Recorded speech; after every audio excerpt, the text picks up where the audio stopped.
What's going on, everybody? In today's video, I want to take a deep dive and look at Tyrese Maxey's game and explain why year 3 could be a very special one for him. Tyrese is a rapidly improving 21-year-old, and it hasn't taken long for the city to fall in love with him due to his energy, his style of play, and his work ethic, which fits the city. So with that being said, let's look at what to expect from Tyrese Maxey heading into year 3. Before we take a look at the film, I think it's important to note how much better Tyrese Maxey got from year 1 to year 2. You see the improvements across the board, most notably the 12.6% increase from the 3-point line. Funny enough, Tyrese Maxey's shooting struggles and just general inconsistency at Kentucky was a big reason he fell out of the lottery and into the Sixers' lap at number 21 overall. Watching his tape at Kentucky, you could tell that there wasn't much wrong with his jump shot mechanically. Watch here as he sets up a couple feet beyond the arc and just misses, and he showed some real shooting versatility, shooting on the move, shooting on the catch, shooting off the dribble. It's a make or miss league, but raw 3-point percentage isn't the only way to project shooters, and Tyrese Maxey did shoot a good 83.3% from the free throw line in his lone season at Kentucky. Even with there being clear positive indicators that Tyrese Maxey could one day be a good shooter, he slid on draft day. You can even see his scouting report here. They were concerned with his overall 3-point percentage, his consistency, and they thought he just underachieved in his lone season at Kentucky. As we fast forward to present day, Tyrese Maxey has worked to turn himself into one of the more dynamic 3-point shooters in the NBA.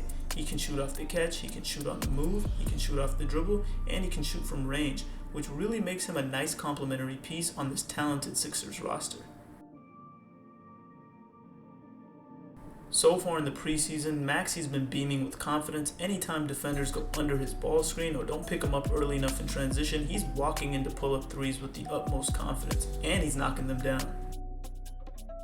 I just love Maxey's fit in this Philadelphia offense, and I love the looks he's going to be getting. Watch new acquisition PJ Tucker set this exit screen to give Maxey an extra second to knock down this open look. I'm also a big fan of the simplicity to Maxey's game. When guys help off of him, he's going to knock down looks. And in transition, he'll run to the 3-point line, and if the ball finds him and a guy doesn't step out, he's going to knock down the open shot. Maxey's improvements as a jump shooter, coupled with his blazing speed, has made him an absolute closeout killer. Watch how he gets right to the middle and shows off that floater. Again, here, Maxey pushes up the ball.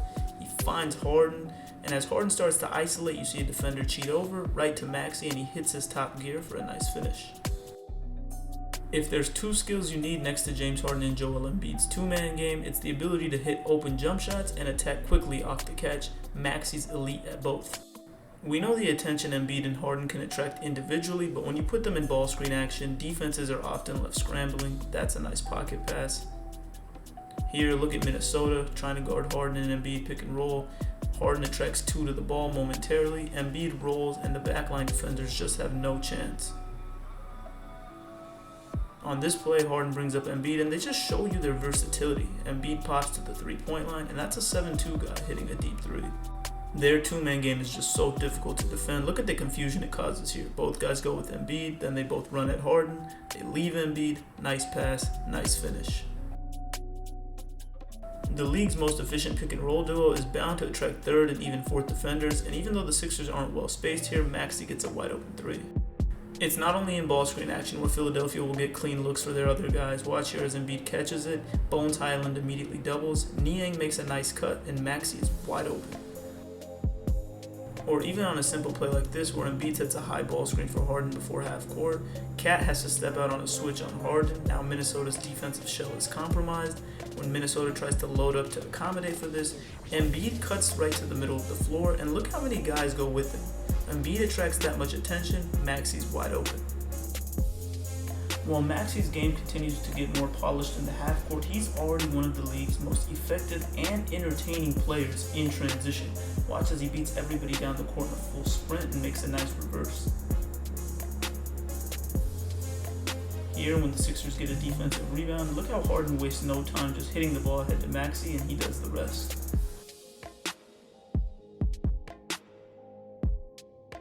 There's just not many players in the league that can keep up with Maxey when he hits his top gear.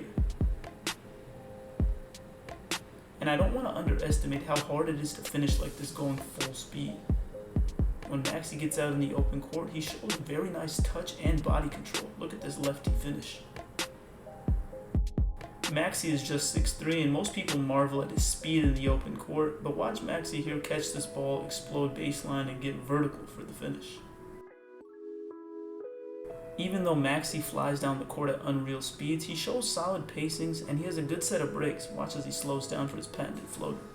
Maxey should have even more transition opportunities this year, playing on a roster filled with defensive playmakers such as Matisse Thybulle, D'Anthony Melton, and Paul Reed. Should be fun. Let's talk about defense now. In order for Philadelphia to reach their ultimate goal, they're going to need Maxey to take a large lead defensively. All playoffs long, larger creators engaged Maxey in ball screen action to force switches, and they took advantage of him, often just shooting over the top.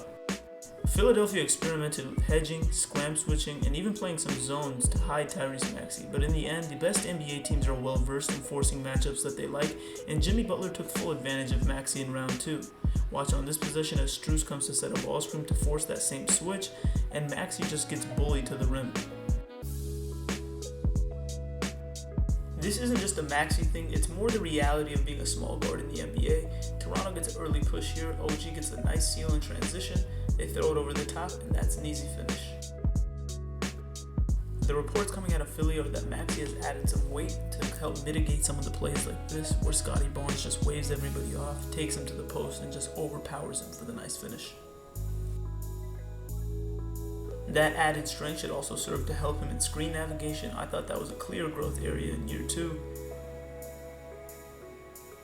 Remember, the Sixers' base coverage in pick and roll is often to drop their centers, so teams are going to try to exploit Maxey and test how he gets around ball screens. I think better technique, added strength, and just more experience in general should help him here. We spent a lot of time looking at what Maxey could do in the open floor and how he was really good at capitalizing on the advantages created by his 2-star teammates. But this season, I want to see what Maxey can do on his own when he has to self-create. I also want to see if Maxey takes the leap as a decision maker. I thought last year he made a lot of predetermined safe reads. I want to see him take more risks this year. So with that being said, here are the keys to me to seeing Tyrese Maxey perhaps be an all-star in year 3. Number 1, I want to see if Tyrese Maxey can sustain his efficiency from deep on high volume. I think with the way he shot the ball, there's no reason he shouldn't be shooting 7 to 8 threes a game. Number 2, can Tyrese Maxey take the leap as a self-creator in the half court? There's 2 main reasons I think this one's important. Number 1, I think this is the next step in Tyrese Maxey's development. He has mastered the complementary skills. And second, I believe if Philadelphia is going to reach their ultimate ceiling, they need another player that can create in a tight playoff setting that's not dependent on their stars. And finally, third, can Tyrese Maxey be a part of a championship closing unit defensively? We saw in the NBA Finals how a player similar like Jordan Poole was played off of the floor because he couldn't guard anybody. This can't happen to Tyrese Maxey because he's too important to this Philadelphia team. That's another thing to look for going forward. Here are my projections for Tyrese Maxey this upcoming season. If I had to guess, I think he falls just short of an all-star appearance, but team success and perhaps an injury replacement could push him into a spot, so don't be surprised. And that is it for today's video. I hope you enjoyed this one. Let me know in the comments if you guys think Tyrese Maxey will be a 2023 All-Star. Please like and subscribe, and I'll see you guys in the next video. Peace.